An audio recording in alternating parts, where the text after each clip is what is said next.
I'm clapping. Good one. Solid. I'd give it about an 8.2. I want to yell, I'm clapping right before I clap in any context. So like in church. I'm clapping!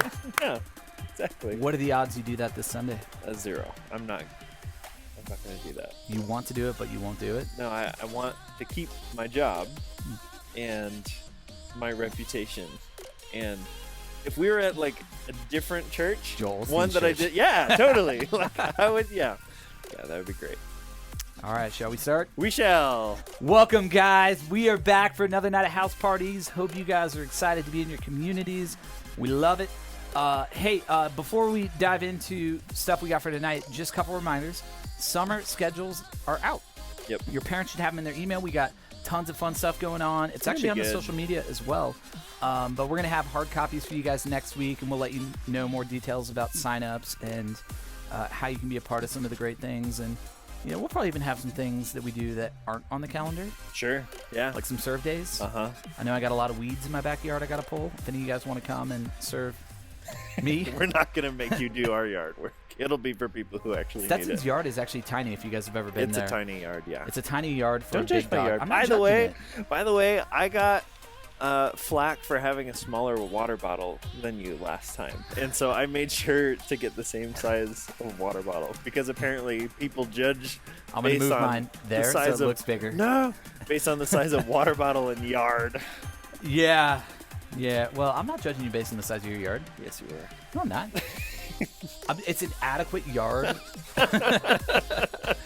for what you need to do. Do you in hear it. what he's calling my yard? Adequate.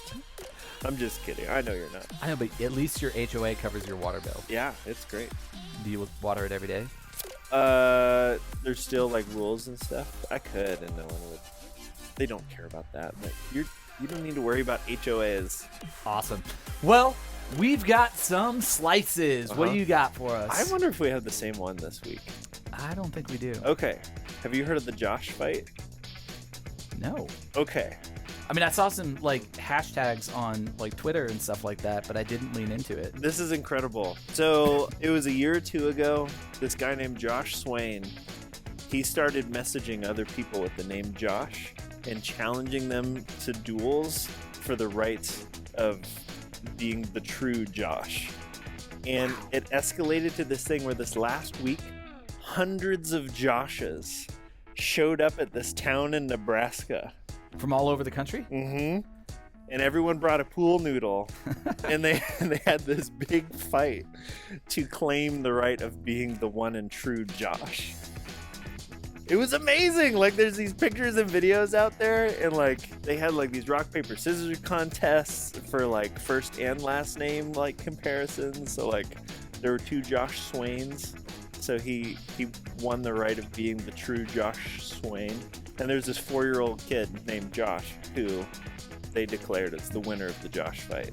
And so Probably just because he was a kid and he probably Yeah. would have cried if he lost. yeah, There are times where I look at the things that people spend their money and time on, and I go, huh. Because like you think about it, like this costs a lot of money for people to, like if you're from Florida and you got to go to Nebraska, like that's a lot of money. That's a big event. You got to take vacation, time. But this is one of those situations where I feel like it was a worthwhile investment. absolutely. Like if John Krasinski was still doing that little segment, some Oh, good yeah, news, yeah. this totally would have made it on there. Yeah, absolutely. Speaking of which, they don't make those anymore, do they? I don't know. I watched half of one and I was like, this is boring. I didn't like it. You're heartless. I am. No heart. Though if there was a Stetson fight, I would so show up to that. There'd be like 5 people there. And we would actually fight. Actually, we could have a Stetson fight at our church. We could, because he hasn't been here in a while. We really Skylar's miss him. brother. Skylar's brother. His name is Stetson. You Coolest and name ever. Stetson should fight each other. I can't fight Skylar, Stetson. can you get Stetson to show up to your house party next week to fight I'm in his Stetson? house party. That's what I said. Skylar, get Stetson to show up to fight I you. am in his house party. I'm telling I Skylar. lead it. I will show up at I'm telling Skylar to get his brother Stetson to show up to fight his leader I know. Stetson. I know. What kind of fight would you guys have? I don't know. I feel like we'd do like Mario Kart or Super Smash Brothers or something. Bet you'd lose. I think I would. See, I would want to do something that was a fair fight. Why don't you just see who could grab something off the tallest shelf in the house? Because that would be unfair. I'm taller than him. How much do you want the name Stetson? I, What's your middle name? Douglas. All right, so if you lose this fight, we're going to start calling you Douglas. I actually go by Douglas in restaurants. Why? Because they always butcher my name. How did they butcher it? Stefan? Stenson? Stencil? Steven? Stefan? It's like, no, it's Stetson. I showed a guy who was trying to take my name down and couldn't get it right. I showed him my ID so he could see it. And he looked at it and he paused and he said, I'm just going to write Steven. Like, I just showed you how to spell my name. Oh, that's amazing. After that, I started going by Douglas. Okay. Yep. Okay. Well, it's good to meet you, Douglas. All right, so for my slice, this last year we all got to do a lot of Zoom stuff. I know I've done a couple Zoom slices before. But have you ever seen like some of the Zoom fails that have happened? No. Like I remember seeing this one. There was a woman. She was on like a Zoom call with her whole office, and she didn't realize she had her camera on still. And so she went into the bathroom, set her computer on the ground, Oh, no. and sat down. Oh, no. With the camera on, and her whole office, like you see all their faces, they're all like, Oh, no. yeah. And then like halfway through, she realized it. Anyways, so that one got me thinking about this one. Just a couple weeks ago, there was a nurse who was in a court hearing. Right, Okay. a lot of the court stuff, it still kind of happens online on Zoom. Yep. And so she was waiting to be let into the room Okay. and was not aware that she had actually already been let into the room, and she was Okay. at work. Okay. And she was in the process of giving somebody a butt injection. And so the entire courtroom on Zoom witnessed this woman stabbing another person in the butt with some kind of silicone. Speaking of which, like, butt injections are a thing? Are you talking about like a shot? Not a given in shot. the No, butt no, cheek? no. Like plastic surgery of the butt or something. Oh, like Botox or Like something? filling the I'm butt. sure No, it this is is. such a weird It slice, is. but like, but like I was like, oh my gosh. Yikes. And like the judge is like, excuse me, ma'am, we can see that butt. Why did she have it aimed at the butt? I don't know if it was like in her pocket or whatever. Ugh. Yeah, good times. That's bad. That's awesome. If you had to guess what country this came out of, what would you say it was? Not country, state. Sorry. Okay, I was gonna say because my answer either way would be California. No, it was actually Florida. Oh. Yeah, and if you ever get a chance, Google Florida, man. That is one of my favorite things to Google. Yep. You always pull up something new. Like, I don't Good understand stories. what it is about Florida that makes people do such Florida-y things. Well, it's mostly a swamp. That's true. I think that's part of it. That could be. It's just the swampiness. All right, well, anyways, we're going to move on because I don't know how to transition from swampiness. But yeah, hey, we are in a series right now called Jesus Is. Mm-hmm. Kicked it off a couple weeks ago, and really the heartbeat behind this series is just trying to get an accurate picture of who Jesus is. Like there are so many people in this world who, when they think of the church or when they think about Jesus, right, they think about somebody who's angry with them, somebody who wants to judge them, somebody who doesn't want them to have any fun, Yep. right, and somebody who's hateful and vengeful and spiteful. And that's kind of a problem because, like, when you look at the Gospels, that's not who we see Jesus to be. Right. That's not even who God is, right? The Bible tells us that Jesus is actually the exact representation of who God is in character and in love. And so what we wanted to do is, since a lot of us have maybe inadvertently picked up on some of these things just by living in a world that is somewhat hostile to who Jesus is, we just wanted to look at Scripture and say, okay, like, Jesus, who do you say that you are? Like, what does the Bible say about you? What does it teach us about your character and about your heart and about the priority you should have in our life, so that hopefully we get this good picture and then we begin to live accordingly to it, so that all of your friends and all of your family, when they see you, they don't see this distorted image of Jesus. They see the actual Jesus. Right. Yeah, so to kick it off, let us start with a question. And so I'm going to ask you guys, and then Stetson, you're going to give some common answers. Just Cool. top of your head, what do you think? But let's start here. Man, a lot of people often ask, what is the point of life, right? Like, what's the purpose of life? You guys ever thought about that? Could be a lot of things. Could be to generate a lot of wealth, to get Okay. rich. Could be success. Could be comfort. Tacos. Some people believe Brie believes the purpose of life is Some tacos. people even have shirts that says tacos are life. Yes, Yeah. and if Brie does not have one, she should. She has tacos every day. If you know the leader Brie, she does. Yeah, it kind of security, fame, like all those sorts of things. Yeah, and all of those things are good. I mean, there's nothing like wrong with any of these things, but the question that like I'm left asking myself when people give me these kinds of answers is like, yeah, but like, can that actually make you happy? Yes. So we're gonna break off into small groups now and talk about this. No, we're not. But for real, like people spend their entire lives chasing after Yeah. these things, Yeah. right? Like, and they're never content. Like they always Right. want more. Like I Yeah. think about like Rockefeller, which you guys may or may not know him from history class, but dude was worth like hundreds of millions of dollars, you know, like 150 years ago, which today is like a ridiculous amount of money. And somebody once asked him like, hey, how much money is enough? Mhm. And he responded, just a little bit more. Right. Right. So like, I think we could all admit that no matter how wealthy or secure or popular we get, like we always want more, Mhm. right? We're missing something there. Mhm.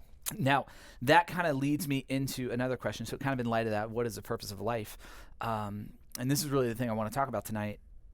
Like, what is the purpose of religion? Like this Good thing that we're question. doing here, this thing that you guys are doing in your house parties, like what is the purpose of that? Yeah, that's a really good question. Some common answers could be to avoid a really bad scenario, such as going to hell. Some people view religion as to have our sins forgiven, which is also good. To just become good people. It's like this moral, ethical standard to live up to. Yeah. And you've probably heard those answers. Maybe you've even felt some of those yourself. But just like the last question, like I found in my own life, in my own experience, and maybe you have too, some of those things kind of feel like they're not the right answer. Right. Like, Or at least incomplete. yeah, is it's that like, it? okay. And we talked a little bit about this last week, but it's like, you know, you can do all the right things and try to live in the right way.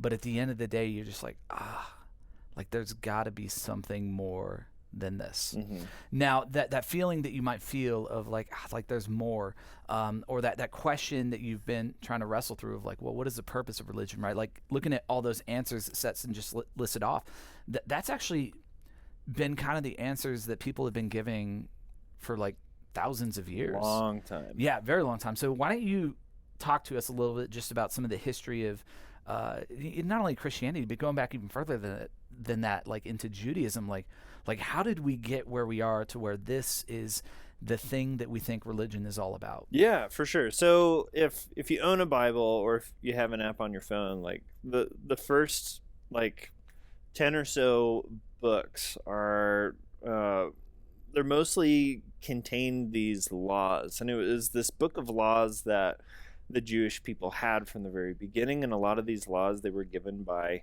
God for them to follow. And this was actually a really good thing. Like if you were part of the 10 Commandments series that we went through, Yep. it's like, yeah, like these are really good things. But the other thing in the series that we discovered is like, wow, there's like this deeper, beautiful Yeah. level to it. But on the surface, it's like, oh, these are a bunch of laws and commands. Yeah. And I don't blame any people group for using it in this way, but it's really easy to misunderstand this book of laws as just that Yeah. and to turn it into a legalistic version of that where it's like, all right, these are the rules. Our life is about following them to the T, Yeah. instead of experiencing the life that comes from living our lives in that way. And so it got carried away, and so the Jewish people, they started adding like even more rules and more laws on top of it of like, okay, the Bible's kind of vague about this, let's decide like what the right way is to do it. Yeah, and that's came up like with, for honoring the Sabbath, they're like, all right, so we can't do any work, right? We Right. we can't take more than, I think it's like 1,000 steps. Right. And so they'd put up these like poles all around the city and the town to know like, oh, I've done 500. I better go back home, right? Like they created, like, sometimes like you read about these things, you're like, this is like ridiculous. Yeah. Like one of the rules of the Sabbath in Orthodox Judaism is you can't go outside the walls of the city. So in Orthodox neighborhoods, they actually have a wire that goes around the city that's connected to telephone poles, and that counts as the wall, so that they know the walls of the city that they're supposed to stay within on the Sabbath. And for the people, and even for a lot of us, like all of these laws, like I think it's kind of driven actually from a good place. So like there's a good heart, right? Like it's incredible. When you read Genesis 3, you see the story of the fall, right? You see the brokenness that happened there of how Adam and Eve, they rebelled against God, ate the fruit, the whole thing brought sin into the world. And so for them, like all of these laws were trying to answer that question. Absolutely. Right? Like there is this sin, there is this brokenness in the world, this thing that we deal with, and the laws, these are going to be the way that we deal with it. Right. Right? And so kind of moving up to today in our culture as Christians, in a lot of ways, I think we do the same thing. Right now, we're not as concerned about walking outside of the city or any of that stuff, but we have kind of created this checklist of like, okay, here's what I need to do in order to deal with my sin. I need to read my Bible. I need to go to house parties. I need to go to church. I need to serve. I need to give, right? Like we've got this whole list of things. And for us, just like the ancient Jewish people, it's all about trying to answer this question of sin. Like, how do we manage? How do we deal with? How do we address the sin that is in our lives? Well, then it's just the rules. It's just these things that we do. Yeah. And if that was the case, that would be kind of disappointing. Like, imagine if one of the coaches at your school approached you and said, hey, you'd be really great at this sport. Doesn't matter what sport it is. Just pick your favorite one. And so you think about it and consider it, and it's like, all right, like, I'm going to join this team. And so you show up for practice, and the coach says, okay, today we're going to do conditioning. And so it's like weights or like running or whatever it is for the sport. And then you show up for practice the next day, and it's conditioning again. And for like 3 weeks, you're doing conditioning, and you go up to the coach, and he asks the coach, like, what are we doing? And he says, well, we're getting in shape. And you say, okay, but when's the game? And he says, well, there is no game. Like, we just do conditioning. Like, that would be so disappointing. Yeah. That's what you just described feels like to me. Of like, if all this is just to like avoid the bad stuff and be better. Yeah. Feels incomplete. Well, I don't know if you guys have ever had like a conversation with your friends who don't follow Jesus and just ask them like, hey, what do you think about Christianity? Like, what are your hangups? Like, why would you not want to be a part of this thing? I've got to imagine that their answers kind of sound something like this. Like, well, Christianity is just a bunch of rules, right? Christianity is something that just keeps me from having fun. It's basically this big, giant killjoy. Yep. And that is the picture that a lot of people have about Christianity in the world today. And a part of that has to do with the way that we live. It has to do with the way that they understand Scripture and who Jesus is. And the question that I think we've got to ask is this, is like, is it possible that we've gotten it all wrong? Right? Is it possible that we've actually missed the point of what Christianity and this relationship with Jesus is all about? Yep. And so we watched this video last week that Stetson and I absolutely loved. Do you want to talk about that a little bit? Because I think it actually fully ties into this conversation we're having right now. Yeah, for sure. So the guy we were listening to, he was making the point that where you start the story greatly impacts where the story ends or how you tell the story as a whole, like what the point of the story is. So he's talking about like there's two main places that Christians typically start the story. And the most common one starts the story a few chapters into the Bible. Genesis 3. Yeah, which if you're not familiar with that, in the very beginning, like everything was awesome, but then Adam and Eve, they made this really big mistake, and then now everything's terrible, and we're really messed up, and we have this thing called sin. It's basically just like steps we've taken away from God, and we're trying to like take steps back to him, all the things that we do wrong and we feel embarrassed and ashamed about. And our religion, our faith is all about undoing the bad that we Yeah. are. Yeah, and that's why so many people in the church, like, we just focus on the sin thing, right? Like, Right. we focus on the checklist and the things that we should do, because for us, the most significant, important thing was what happened in Genesis 3. It was the fall. Mm-hmm. It was sin. So whatever we can do to counteract that, whatever we can do to undo that, that's what we're going to do, right? And so life, with that being your story, it really does become this thing where it's like, well, I guess I'm just stuck in the cycle of constantly conditioning myself. Right, for sure. But then he proposes this other idea. Mm-hmm. And this is like the idea of being on a team who actually has some games on the schedule that you're going to. Right. And he says, what if we started the story in chapter 1? Mm-hmm. Okay, so in the very beginning, when God created everything, the heavens and the earth, it was perfect. It was good. Like, it's as good as it could get. There was nothing wrong with it at all. Like, when we think about what we hope heaven to be like someday, that's what it started as. Like, it's not like it started in this terrible place and, like, we're getting rescued out of that for something different. It's like God started things perfectly. And so when we see that that's where the story starts, it changes what the story is. Because if the story starts with how messed up we are, we see Jesus as coming in to tell us how messed up we are, but he's going to fix it anyway. Yeah. But if we see that the story started when things were perfect, we see that Jesus has come to invite us back to a reality like that. And not only that, he's invited us to join him in bringing things back to how they started. And that's so incredibly important, especially for this whole conversation of what is the point of religion, right? Like, why do we do it? Mm-hmm. When that's our story, it's not to be a good person. It's not to do the right things. It's not just to deal with our sin. Now, all of that stuff, like, it's important. We're not downplaying that. But if that's all we do, like, we're missing the beauty of what this thing is that we've actually been invited into. Right. And the sad thing is like, that's how most people see the Christian story, right? It's like, you're messed up, you're broken, you're sinful, don't have any fun, do what I tell you. Versus like, no, like, the God who made everything, he loves you and he wants to be with you and he is inviting you to come back home. Like, that is so much more appealing. Like, who's going to say no to that? Right. And so for us, like, we've just kind of got to be able to embrace it. Like, it changes the way that we live. But more importantly, I think it also changes the way that we interact with others and the way that we even talk about Christianity. Absolutely.